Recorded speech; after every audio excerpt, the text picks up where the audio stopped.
বন্ধুরা, মেসুকার অন্যতম একটা সৌন্দর্য জায়গায় আমি এখন গেতেছি। তো আমি সেই জায়গাটা আপনাদেরকে দেখাবো কতটা সুন্দর আর কতটা মানে ভালো লাগে সেই জায়গাটা দেখাচ্ছি। কারণ সে জায়গাটা হয়তো আপনারা একটু কিছু কিছু জানবেনই যে পিলার ছাড়া মানে খুঁটা ছাড়া ব্রিজ, যারে হয়তো এখানকার লোকাল ভাষা বলে হেলনা ব্রিজ। চলেন, কারণ হেলে দুলে সেই জন্য চলেন সেই ব্রিজটা দেখি কতটা সুন্দর। বন্ধুরা, একদম নদীর পাড়ে রাস্তা, আমি যে রাস্তাটা হেঁটে যাইতেছি একবার চাই থেকে দেখেন, এই যে নদীটা দেখতে পাচ্ছেন, আর এই যেটা রুট দেখতে পাচ্ছেন। আমি নদীর একদম নদীর গা ঘেঁষে রুট বানানো হয়েছে, সেই রুটের উপর তো আমি চলে গেতেছি। ওই যে দেখতে পাচ্ছেন আমার পিছনের ব্রিজটা, ওই দেখেন সেই ব্রিজে যাইতেছি। চলেন একবার ব্রিজ উঠে ঘুরে আসি। একটা বাড়ি দেখতে পাচ্ছেন, একদম নদীর গা ঘেঁষে বাড়ি বানাইছে। দেখেন এই জায়গা ফ্যামিলি থাকে, আর ওই যে পিছন দিকে দেখতে পাচ্ছেন এটা নদী। এই দেখেন বাড়ি।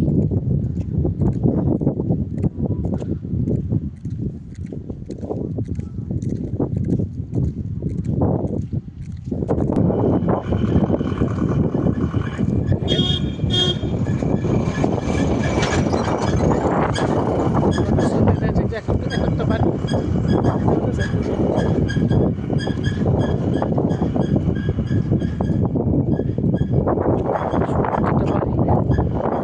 বাড়িগুলো খুব সুন্দর।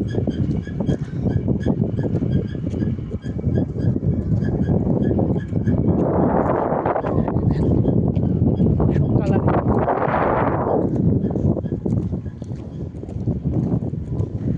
অনবরত বাতাস বইয়েই থাকে এই জায়গায়। আমি দেখাবো এত সুন্দর একটা হাওয়া পাই এই জায়গায়, প্রচুর পরিমাণে অক্সিজেন পাওয়া যায় এই জায়গায়, আর ঠান্ডা ঠান্ডা এই জায়গায়, গরম কম।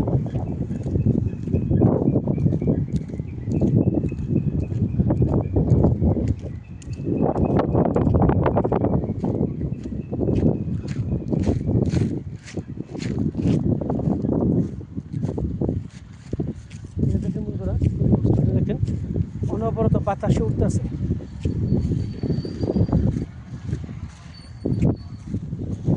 আমি অবশেষে সেই ব্রিজের কাছে এলাম।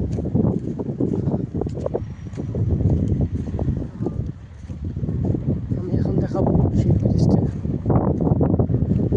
দেখেন কি সুন্দর, কাঠ দিয়ে তৈরি, এই জায়গায় লোহার ইটা বেড়া দেওয়া আছে।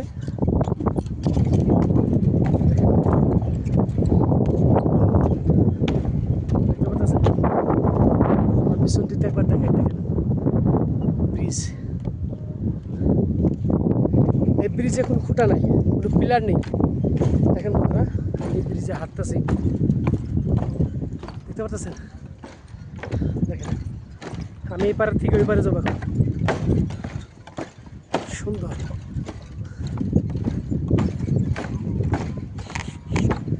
দেখেন,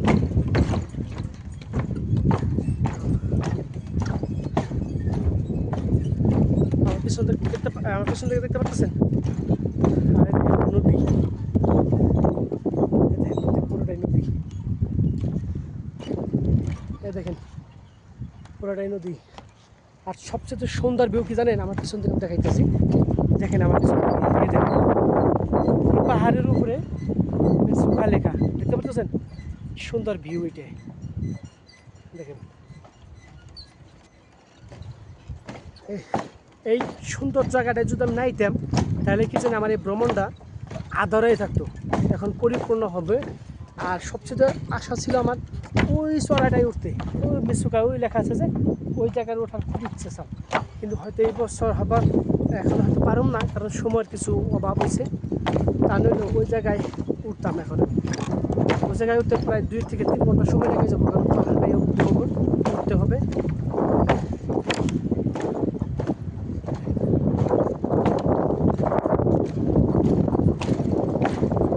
একটা সুন্দর একটা অনুভূতি আর কি, সবসময় বাতাস বইতেছে, তার মাঝখানে নদী একটা, তার পানিবিহীন একটা দলন, তাহলে ভাবুন কতটা সুন্দর হবে।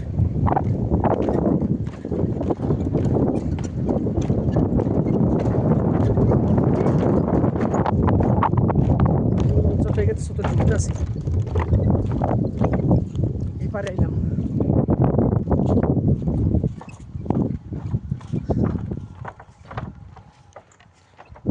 দেখেন বন্ধুরা, পাহাড়ের গায়ে ছোট ছোট কালারিং দেখতে পাচ্ছেন কিনা জানি না। দেখেন ঠিক আছে ভাই, enjoy enjoy, it's okay, thank you হ্যাঁ থ্যাংক ইউ। দেখেন এখানে মানুষ এতটাই সুন্দর, এতটাই মানে বিহেভিয়ার ভালো করে, তো আপনি মানে আপনি হয়তো না এলে কমে বুঝতেই পারবেন না। দেখেন ওই পাহাড়ের গায়ে ঘেসে ঘেসে একটা করে বস্তি অঞ্চল গড়ে উঠছে। আমি সমস্ত এটা আপনাদেরকে দেখাইতেছি। ঘুরতে গেলে কিন্তু পুরো একদিন লাগবে, কিন্তু আমার কাছে ততটা সময় নাই, তার জন্য আমি ঘুরতে পারবো না।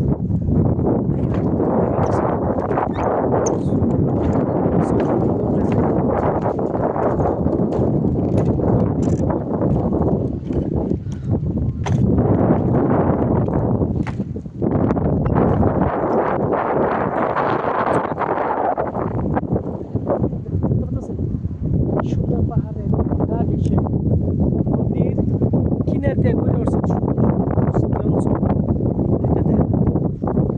এই অঞ্চলে সবচেয়ে বড় প্রশ্ন এটা হলো মিসুকার টাউনটা সম্পূর্ণভাবে দেখেন। এই আমার পিছন থেকে দেখেন, দেখতে পাচ্ছেন? দেখেন এটা হলো মিসুকা টাউন। দেখেন বন্ধুরা, ঘন ঘন ঘর, প্রত্যেকটা ঘরে কিন্তু বিভিন্ন ধরনের কালার, দেখতে পাচ্ছেন? এই দেখেন এইটাই হলো মিসুকার সবচেয়ে বড় সৌন্দর্য। দেখেন পুরো টাউনটা দেখতে পারতেছেন। দেখেন পাহাড়ের গা ঘেঁষে নদীর কিনারে, দেখেন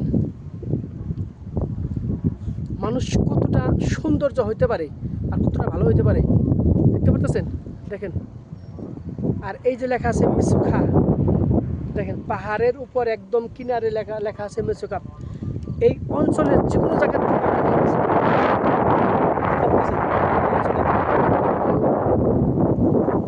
সবচেয়ে ভালো লেখা, দেখেন নদীর কিনারে গড়ে আসছে সুন্দর একটা রাস্তা, দেখতে পাচ্ছেন? দেখেন আসলে সব মিলে তার মানে সৌন্দর্যের একাকার জায়গাটাই। দেখেন পুরা মিসুকা টাউন, এটা হলো পুরা মিসুকা টাউন, দেখতে পাচ্ছেন? আর সমস্ত এরিয়াটা হলো আমাদের পাহাড় দিয়ে ঘিরা। এই দেখেন সমস্ত এরিয়াটা হলো পাহাড় দিয়ে ঘিরা।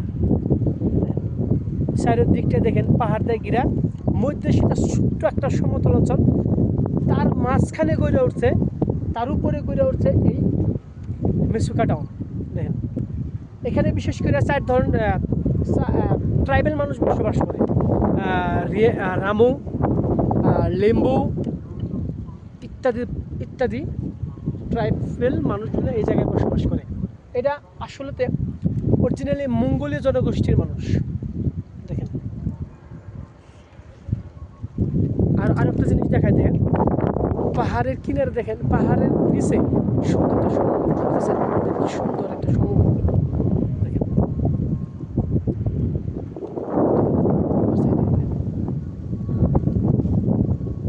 অতি সৌন্দর্য, মনোমোহা, মুগ্ধকর। আমি ভাবি নাই যে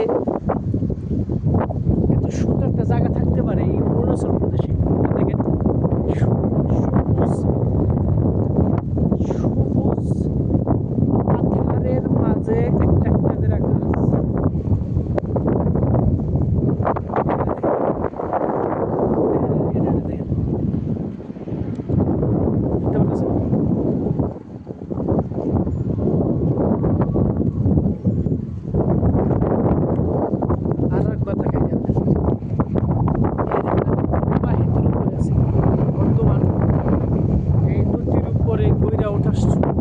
সৌন্দর্যর খনি। দেখেন দেখেন এটা দেখেন, দেখাচ্ছি মিসুকা টাউন বন্ধুরা, দেখতে পাচ্ছেন?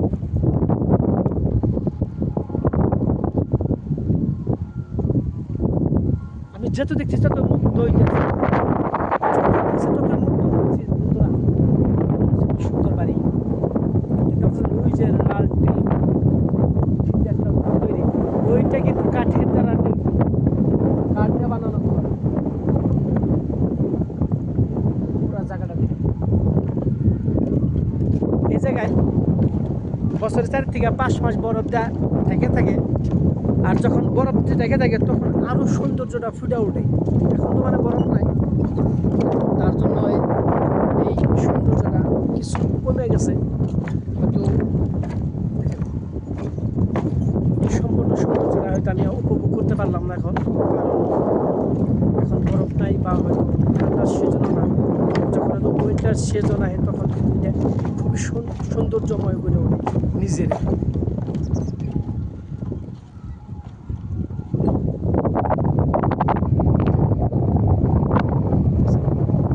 সুন্দর পাহাড় মেঘে ঢেকে রাখছে। এখন এই অনুমাহিতের উপর আছে।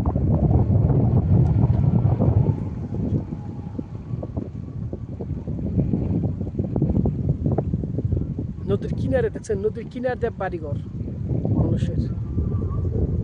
দেখেন নদীর কিনার দিয়ে বাড়িঘর দেখতে পারতেছেন, দেখেন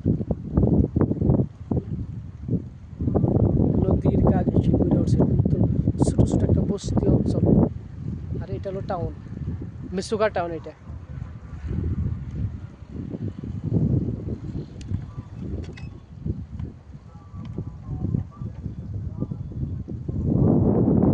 দেখেন বন্ধুরা কত সুন্দর পাহাড়, কালো কালো পাহাড় মেঘ দিয়ে ঢেকে রাখছে। তার মাঝখানে ছোট একটা পাহাড়, যেখানে হয়তো গাছ গোছালি খুব কম, কারণ এই জায়গায় বছরে 5-6 মাস এখানে গাছ হতে পারে না। দেখেন আর উপরে লেখা আছে, দেখেন মেসুখা।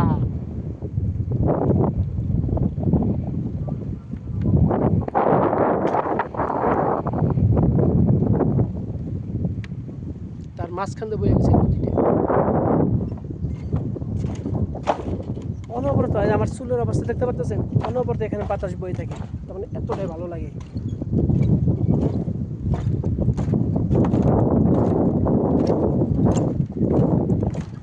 এখানে একটা ঘর দেখতে পাচ্ছেন, এই যে নদী তার কিনারে ঘর, কি সুন্দর কালারিং ঘর দেখতে পাচ্ছেন। এটা কিন্তু চাং ঘর নয়, চাং ঘরের মতো। এইটার বেড়া হলো আপনার কাঠ দিয়ে তৈরি, টিন হলো আপনার কালারিং টিন দেখতে পাচ্ছেন। কি সুন্দর, যেন ইউরোপিয়ান কোন একটা দেশে আইছি, ইউরোপিয়ান কান্ট্রি থেকে এরকম।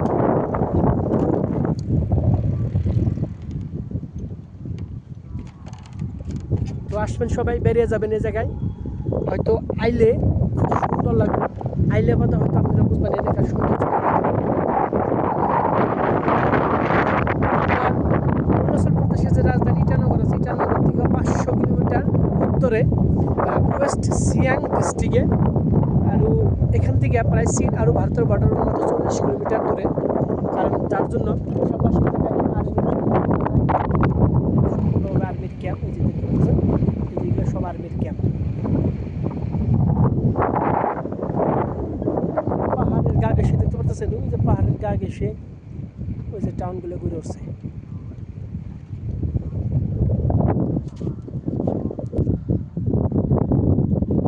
এই সমস্ত এরিয়াটা হলো মিসুখা টাউন। দেখেন বন্ধুরা, ওই যে আমার পিছন দিকে দেখতে পাচ্ছেন, ওই যে আমার পিছন দিকে দেখতে পাচ্ছেন, দেখেন সুন্দর সুন্দর কালারিং।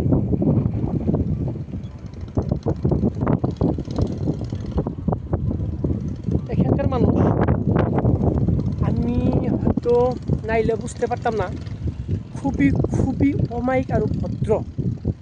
তার মানে এতটাই জেন্টল যে মানুষ মিসবিহেভ কোনোদিনও করে না।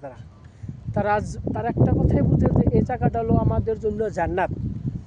আর এতটা সুন্দর জায়গা হয়তো এই অরুণাচল প্রদেশের মধ্যে নাই কে, তাইতে ওরা কী করে, যারা হয়তো ট্যুরিস্ট তাদেরকে এক্সট্রা একটা সম্মান দেয়।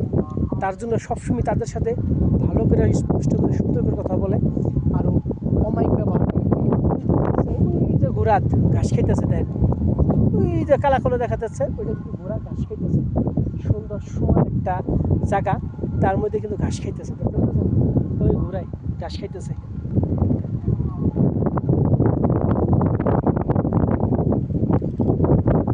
এই জায়গায় এই জায়গাটা এতটা রিমোট এখনও যে সভ্য জগতের থেকে বহুত দূরে রয়েছে। এ জায়গায় দেখেন এখনও জিও সিম কোনো নেটওয়ার্ক পাবেন না, এয়ারটেল সিমটাও বেশি নেটওয়ার্ক পাবেন না, চলে না। এখানে শুধু একটা সিমই চলে, সেটা হলো বিএসএনএল সিম। তো এখানে যদি আসেন তখন জিও বা এয়ারটেল সিমটা হয়তো রেখে বিএসএনএল সিমটা ভরে তারপরে এখানে আসবে, কারণ এই জায়গায় বাকি কোনো সিম কাজ করে না। এতটাই দূরে আমরা বর্তমান আছি। গুয়াহাটি থেকে প্রায় 1000 কিলোমিটার দূরে হবে। বন্ধুরা এই পিছন থেকে যে ঘরটা দেখতে পাচ্ছেন না,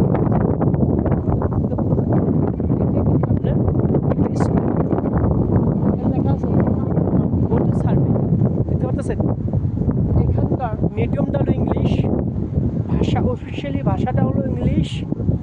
আর ওরা যখন কথা বলে তখন ওদের আঞ্চলিক ভাষায় কথা বলে। আরও যখন হয়তো পর্যটক বা টুরিস্টের সাথে কথা বলে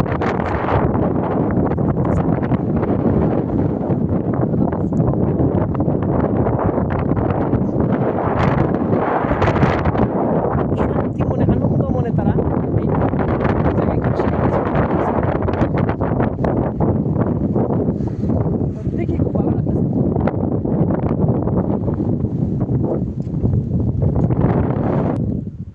এই যে আমার পিছন থেকে যে কাঠ দেখতে পাচ্ছেন, যে কাঠ, এই কাঠ দিয়ে কিন্তু তারা ভাত রান্না না, তারা কিন্তু ভাত বানায় না।